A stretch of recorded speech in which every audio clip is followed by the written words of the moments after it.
Autumn 1973, Charleston, South Carolina. The air was thick with the scent of wet oak leaves and distant salt from the nearby harbor, a mix that seemed to carry both memory and melancholy through the narrow streets of the old historic district.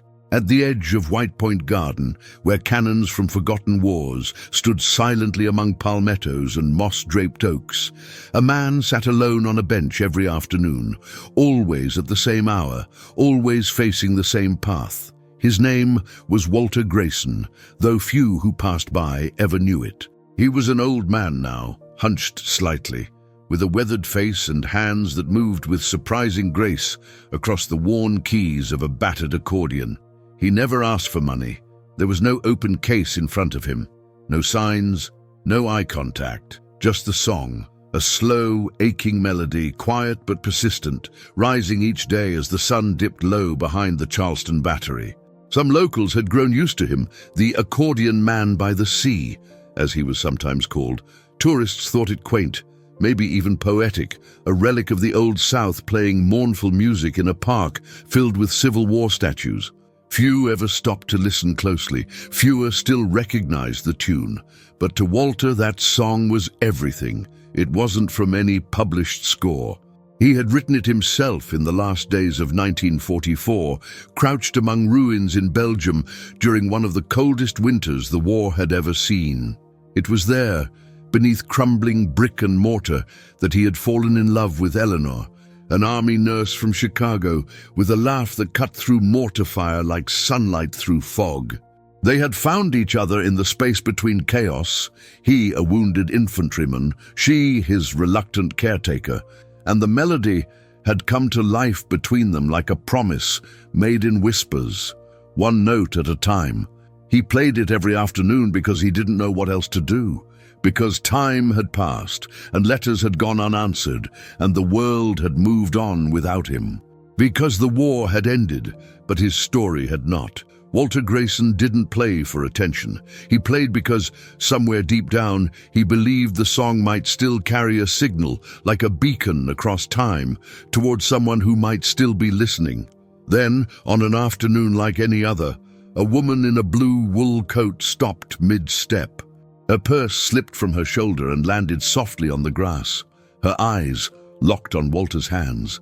Her lips parted, and in a voice barely louder than the breeze, she whispered a name no one else could have known.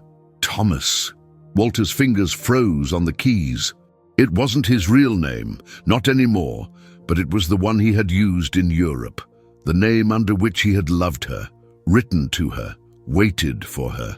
And now, nearly 30 years later, she had spoken it aloud. Her name was Eleanor.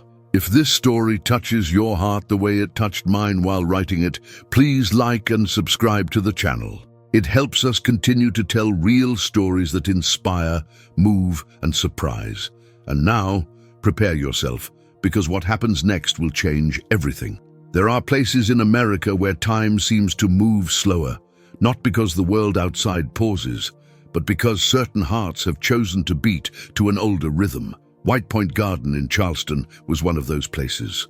Each day, just as the humid southern air began to cool and the light stretched long and golden over the harbor, Walter Grayson would settle himself onto the same wooden bench beneath the same ancient oak tree, his old accordion resting in his lap like an heirloom that had outlived everyone who once touched it.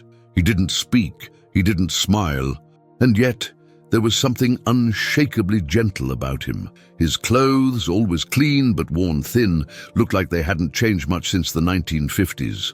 His shoes had been resoled more than once. His cap, a soft olive-green military issue with faded stitching, carried the ghost of a rank and a war no one asked him about anymore. He began to play right as the sun dipped below the line of colonial rooftops across the water. Not a second earlier, not a minute later. Locals came to expect it, the same haunting song, the same broken rhythm as the wind off the sea. They called him the Old Accordion Man, or sometimes with a touch of reverence, Captain Walt, though no one knew if he'd ever truly held that title. The melody he played was unlike anything anyone could name, not classical, not folk. It hovered somewhere in between, a series of aching notes that seemed to hover in the air, just a second longer than they should, like a breath held too long. It was sad, but not sorrowful, tender, but not sentimental. The kind of tune that made people stop walking for a moment, glance over their shoulder, and wonder why their chest felt tight. To Walter, though, the music wasn't performance. It was memory. It was ritual. He had written the melody in December 1944, during the height of the Battle of the Bulge. Trapped with a small unit in a collapsed farmhouse on the outskirts of Bastogne, he had been wounded, shrapnel to the leg and chest, a medic's miracle away from dying. It was there, in that frozen ruin surrounded by death and silence, that he met Eleanor Whitman, a nurse from the Army Nurse Corps who had volunteered to serve overseas. She was from Chicago, had freckles on her cheeks, and a voice that didn't tremble, not even under pressure. He hadn't expected to fall in love, not in the snow, not in war. But love doesn't ask permission. Their time together had been brief, days, maybe a week. She treated his wounds with a gentleness that made him forget where he was. And at night, when the shelling stopped, she sat near him and talked about everything except the war. Books, coffee, her sister's wedding. He would listen, and every now and then reach for a pencil and a piece of paper he'd scavenged from a French shopkeeper's abandoned journal. He began sketching notes. At first, just dots and lines, random thoughts. But then came the structure, the beginning, a theme. One night, as the rest of the wounded slept and Eleanor hummed a tune that reminded her of home, he played it for her. Clumsily, softly, using a half-working accordion one of the Belgians had left behind in the rubble. It was the first and only time he played it for her. A song born in the middle of destruction, a fragile thing carved out of noise and cold and hope. He had promised, before they parted, that if they ever made it out, he'd play that song again, every day if he had to. She smiled and told him she'd know it when she heard it, that it would be their signal. Then the war, in its cruel logic, separated them. Walter was evacuated. She was reassigned. Their letters, many of them, never made it through. Censors, postal failures, war bureaucracy, names changed, addresses lost. He searched for her, sent inquiries, wrote again and again, but the silence never broke. And so, years later, back in America, when Charleston became his quiet corner of the world, he began to play, at first once a week, then every day, always the same time, always the same melody, because if there was even the slightest chance that she, somewhere, somehow, was still alive and passing through, she would hear it and know. He never explained this to anyone, never told the local paper when they asked, never shared it with the neighbor who brought him soup on cold days. This song, this place, it belonged to her, and to a promise made in whispers beneath falling snow. Decades passed, the song remained, and then, on a crisp October afternoon in 1973, as the trees burned orange and the sea air turned sharp, a woman walked by. She was in her late 50s, graceful, sharp eyes, a blue coat buttoned to her neck. She paused mid-step. Her breath caught. Her purse slid off her shoulder and hit the ground. She stared at Walter, not at his face, but at his hands. And then she whispered, "Thomas?" He looked up, stunned. The name pierced him like a bullet. Thomas, the name he had used overseas to protect his identity.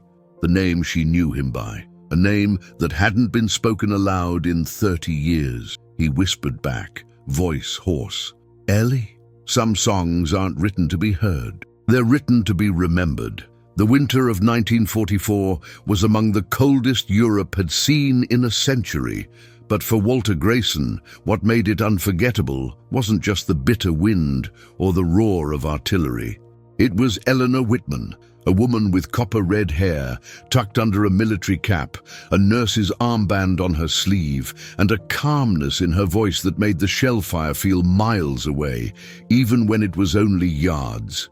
He had landed in France in the summer, like so many other young Americans, full of nerves and purpose. By December, he was bleeding in the ruins of a Belgian farmhouse outside Bastogne, surrounded by snow and silence, the world stripped of color and warmth. He'd been hit during a night patrol, shrapnel to the leg, maybe a broken rib, and left for dead by the roadside until another soldier dragged him into what remained of shelter. That's where he met her. Eleanor didn't ask questions. She didn't flinch at blood. She didn't hesitate when she had to pull off part of his uniform, clean the wound, or whisper to keep him conscious. She was from Chicago, he learned, had joined the Army Nurse Corps straight out of nursing school because she couldn't bear the idea of watching from the sidelines. "If people are going to die," she had said to him one night, "then someone ought to be there to try and stop it, or at least hold their hand when it happens." Walter had heard bravery before, in speeches and orders barked down lines of mud-soaked troops. But this was something else. This was quiet, steady, real. The first time she smiled at him, it was over a spoonful of powdered soup. He was half delirious, groggy from pain and cold, but he remembered the way her face softened and how the light from a nearby oil lamp caught in her eyes. That moment stayed with him longer than any medal or headline ever would. There were others in that farmhouse, injured, freezing, waiting, but at night, when it was just the two of them awake, she would talk. About her brother, who had died in North Africa. About her mother, who wrote her letters filled with recipes and Bible verses. About music, jazz mostly. She missed radios, she said. Records, melodies that didn't sound like gunfire. Walter didn't say much, but he listened. And when he felt strong enough to sit up, he asked her for a pencil and some paper. She thought he was writing a letter, but he was writing music. It started as scattered notes, not lyrics, not a full composition, just the shape of a melody he could hear in her voice, in the way she moved, the sound of stillness in chaos, of wanting to stay, knowing you couldn't. One night, he found an accordion, dusty, water-damaged, probably abandoned by a German soldier, buried in the corner of the collapsed dining room. It barely worked. One key stuck, another wheezed, but it could still make music. He played it for her quietly, his breath fogging the cold air, his fingers clumsy from the bandages. It wasn't perfect, but it was hers. "I don't know what to call it," he told her.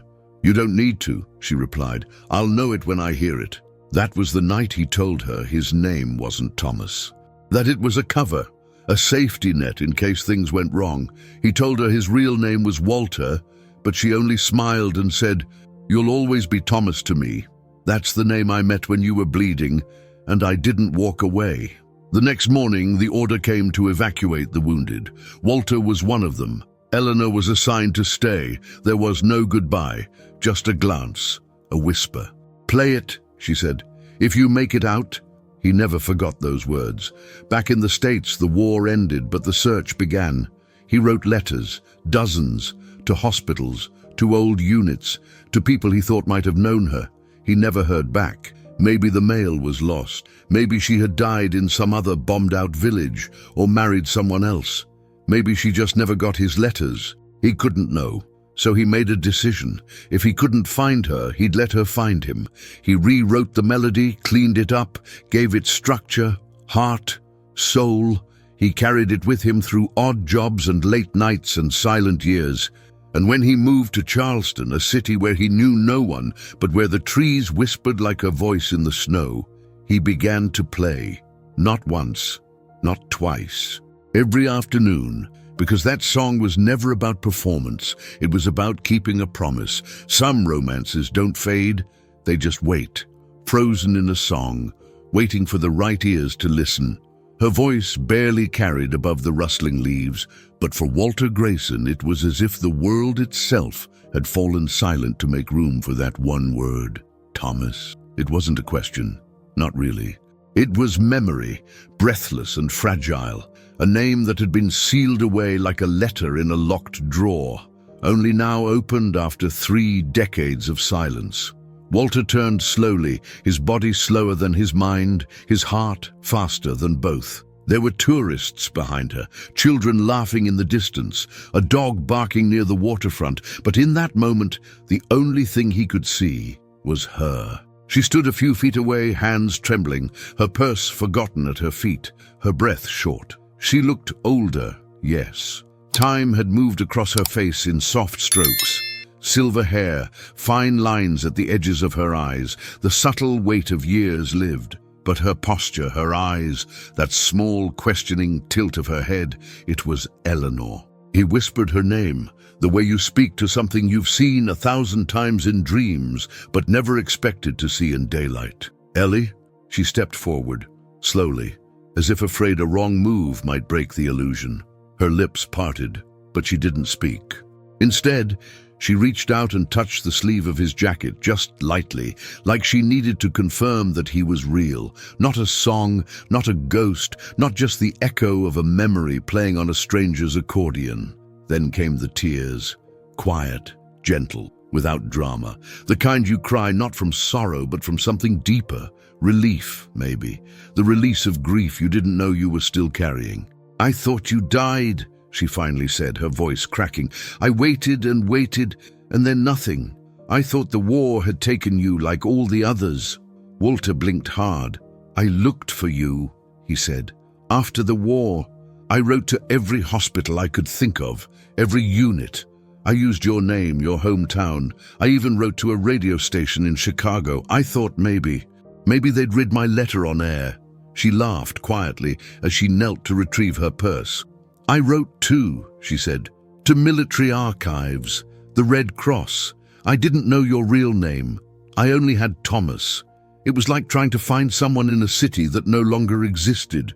They sat down together on the bench, side by side, still not quite believing the other was truly there.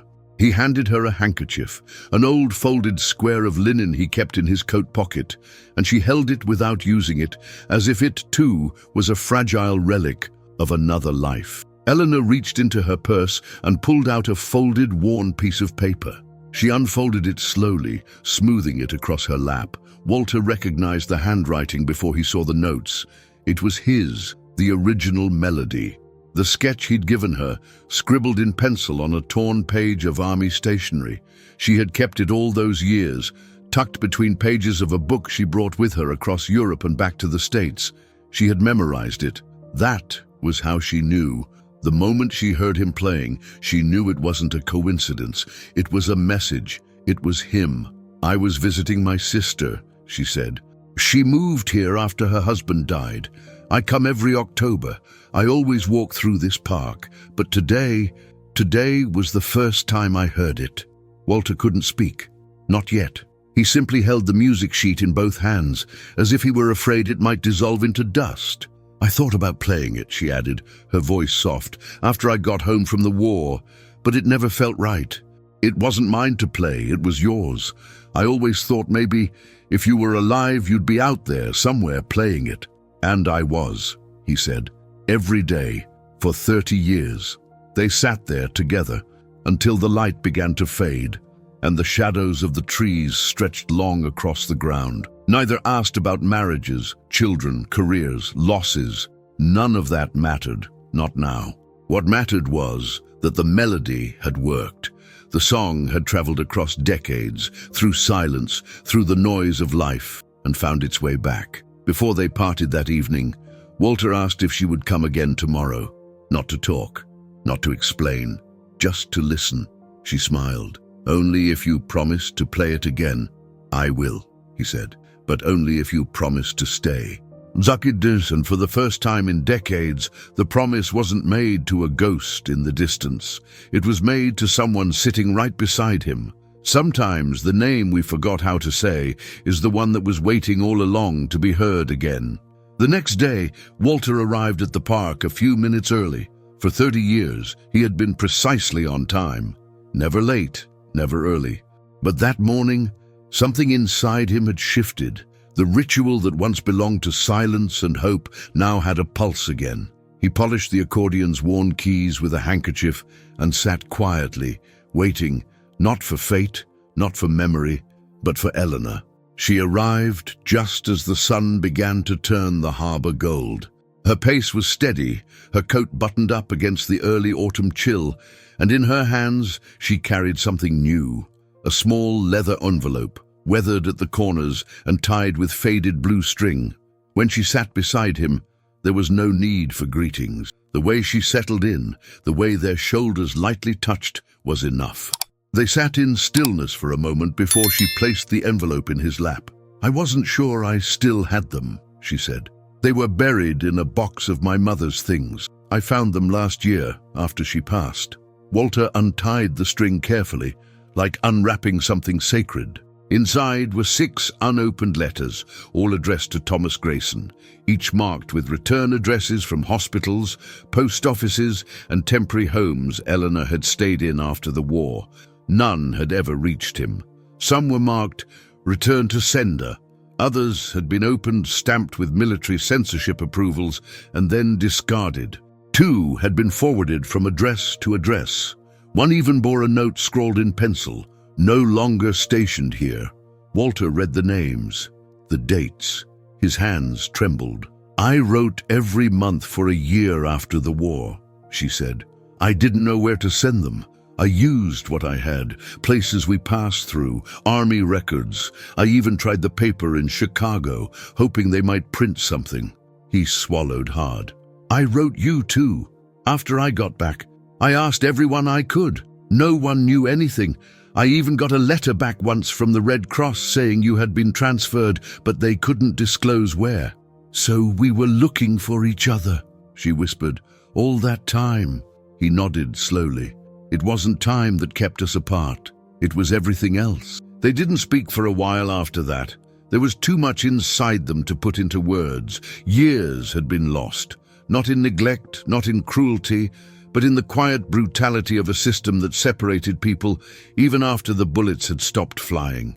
Walter reached into his coat pocket, pulled out a thin notebook. It was brown, the spine cracked, its pages filled with ink and time.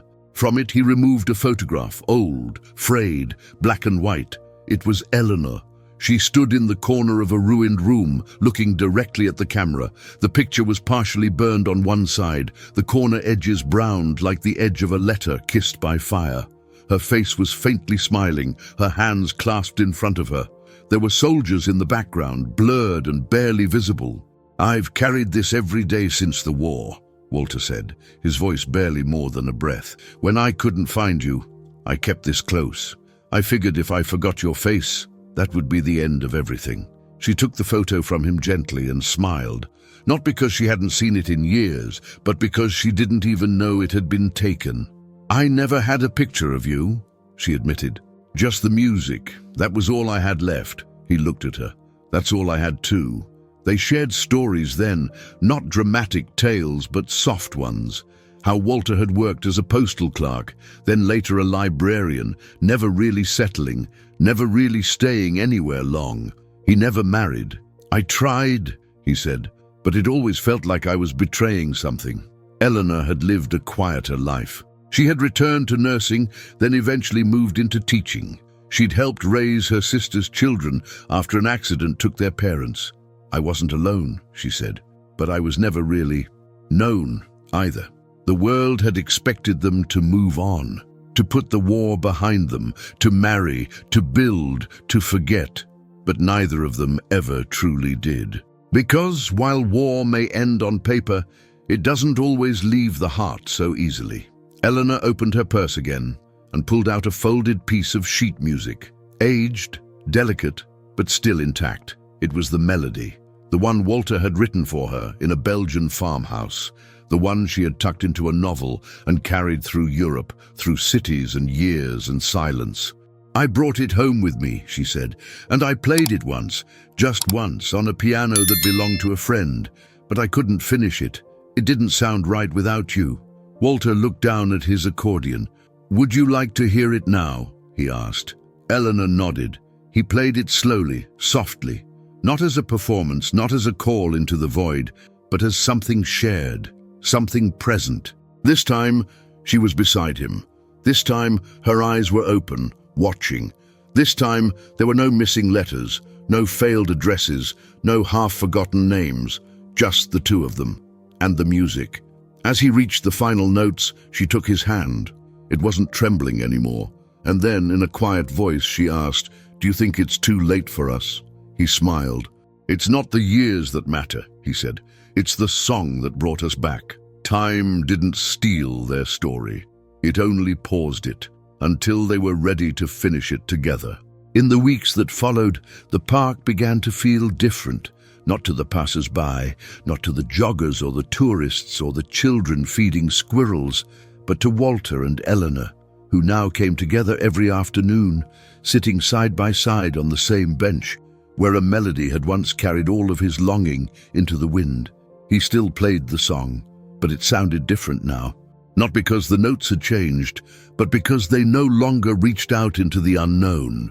The music no longer searched. It rested, it lived.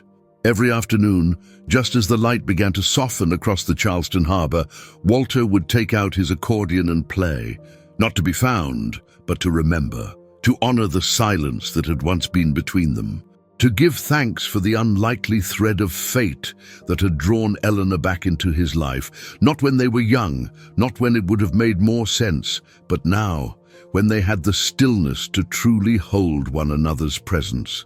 People began to notice. The quiet man with the music was no longer alone. Now there was a woman beside him, sometimes with her eyes closed, sometimes humming along, sometimes simply watching him play, with a look of peace only those who've known deep waiting can wear. They never made a spectacle of themselves. There were no declarations, no announcements. Their love wasn't loud, it was lived. In the way she poured his tea in the mornings, in the way he adjusted the blanket over her knees when the wind picked up, in the notebook she now filled not with memories of war, but of these quiet days, each one more miraculous in its simplicity than anything either of them had ever dared to hope for. They didn't talk much about the lost years. What was the point? Regret had no room in a life where presence had finally arrived. They couldn't rewrite the past, but they could live the ending, fully together. One morning, Eleanor placed a small handwritten note inside her journal. It was just a line. Some stories take longer to be told, because the ending is waiting to be worthy of the beginning. Walter read it later that evening and kissed her forehead without saying a word.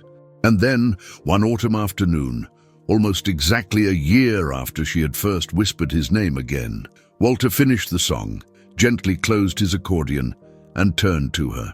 "You know," he said, "I don't think I need to play it anymore." Eleanor smiled, reaching for his hand. "That's because you're no longer waiting." "No," he said. "Now I'm just living." They stayed there, watching the tide roll in, as the light faded over Charleston and the music at last found its home. Some songs aren't meant to be hits. They're meant to find someone. And when they do, they don't end. They just become quiet enough to live inside the heart. We share true stories like this every day. If this one moved you, leave a comment and tell someone you love.